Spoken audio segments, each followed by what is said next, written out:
Now I'm emulating the teacher, and I can see by looking at my review dashboard, which is found if I look at the left-hand navigation panel, open that up and go under Code Review under the grading category. When I select Code Review, I see I have some student questions as well as some submissions ready for grading. And here I can see that Joe's student has done some work in my cyberbullying module. So let's go take a look. And the way I would do that is click on the Fast Grade button. I'm brought to the first assignment, and I can see the student code in the middle and the solution code with answers if it's appropriate on the right. In this case, this is a free response. So the answers will vary, so there's no specific appropriate answer, but there are better answers. We can use the AI grading tool to help us.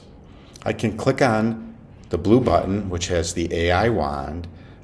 Before I do that, I can select, do I want to give some guidance that's easy, medium, or hard? And this will really dictate how much detail is in the response and how much guidance is provided Joe. Let's select medium, and this is something you can play with. It comes back, and the response speed can vary here. Here it was pretty quick, and it said, hey, Joe, your response to the scenario is not appropriate and lacks consideration for the feelings and well-beings of your classmate. It addresses his get tough response and explains why that may not be appropriate.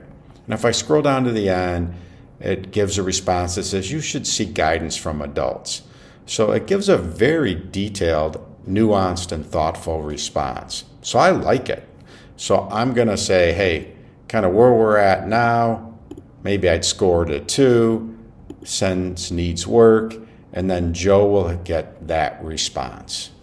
Let's go back and look at what Joe sees.